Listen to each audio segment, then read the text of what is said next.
Okay, the tutorial just skipped over again. Sorry about that. So F9 is basically our compiler, or if you want to compile your map, which we can't right now as I explained. Here is our toggle our helpers on or off. We want to leave these on. Trust me, they will help you when you're dealing with brush-based entities. Here is our toggle models in 2D. Seeing as how this 3D render here can sometimes slow down or bog down when you have a shitload of models on the screen. Hammer, you'll notice, won't render things within a certain distance from the actual camera too when you're in the 3D view. But you can actually turn this to get rid of that lag. Alright, toggle model fade preview. That has to do with exactly what I meant. It won't render it until you get close enough to it. It'll actually fade, or not really fade, but it'll actually turn it to like a big block. It's kind of weird, but it won't render it until you get close to it. Shows collision model wireframe. Turn it on. It doesn't do anything because none of these actually have collision meshes on them. Physical props, however, would. So phys props would show up with this white wireframe skeleton sort of wrapped around them. But I've never had a reason to use that for any purpose, if you ask me. Okay, so that sums up all of these tools up top.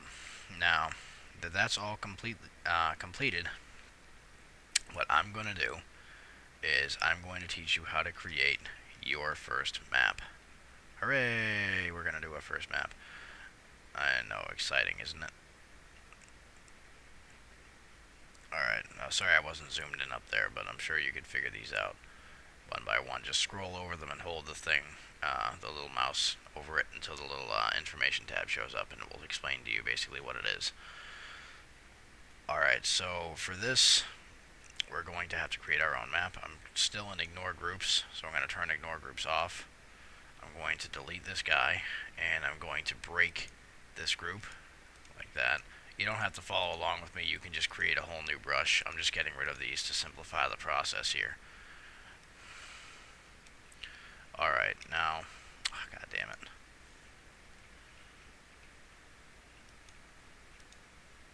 I left the scaling texture lock on.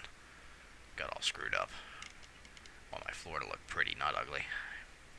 Alright, so basically what we're going to do now is we have a big room. Now, the first problem you're going to run into is I really don't know how large this actual square is in comparison to the size of Gordon Freeman or the player. I really don't know. So that's an easily solvable issue. We're going to go over to our entities tool, which is right here.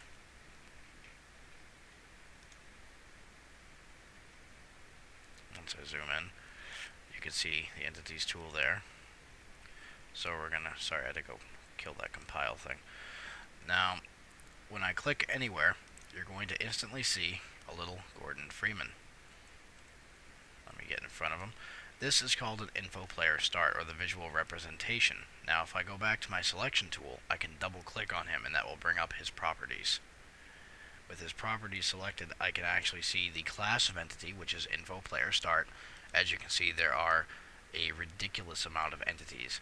And I'm going to give you a, actually with this particular video, I will include a link as to something potentially helpful for that. It's to valvedeveloper.com, the wiki for Valve, and that actually has an entity list of all the entities that are in Hammer, and it's extremely helpful. So I think you can actually find that very useful. Here's what we're going to do for now, though. You can look at the flags. There's no real flags necessary. Inputs and outputs we'll be touching after we compile our first little map here. I'm just showing you the basics of what you need to do.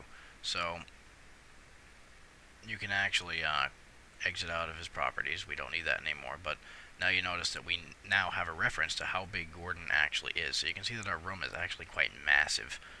So we're going to shrink our room down a little bit. There we go. I'm just going to keep it in this, try and keep it in the zoomed in state as long as possible here. So now I'm going to leave my selection tool on, and I'm going to click on this. Alright. Sorry, if you double click on that too fast, that comes up. Now I'm going to hold shift down, click, drag, release the mouse button, clone the object. Now I'm going to right click on it, and I'm going to go to to transform. See transform? I'm going to left click on that to bring up a little transform page. Now, the Z train, Y train, and X train. Y train is basically up and down. Z train is basically forward and backwards. And Z train is like left to right if you wanted to rotate it left to right. So I'm going to show you exactly how to do this. We're going to click on Y train, which is up and down, and we're going to type in a 90-degree rotation. And most likely we're going to have to rotate it 90 degrees anyway, so I'm going to anticipate that by putting a 90 degree in the Z terrain. And I screwed it up. Apparently I didn't need to rotate it to make it match, but it works. Alright, so we're going to click on that and we're going to drag it, and we're going to line it up. Now, as you can see in our little 3D view here, let me get my zoom screen centered for you to see that better. You can see that we've developed a wall.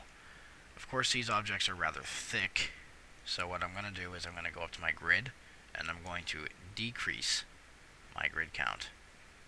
Now, after I've done that, I'm going to scroll down here, and zoom in a bit, and you can see that I can shrink it down to size.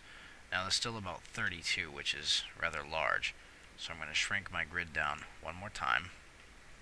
I'm going to come down here. I'm going to bring it down to about 16. 16 should be good. That's average thickness for a floor or a wall. Alright, and now I'm going to bring this up, and you'll notice when I bring this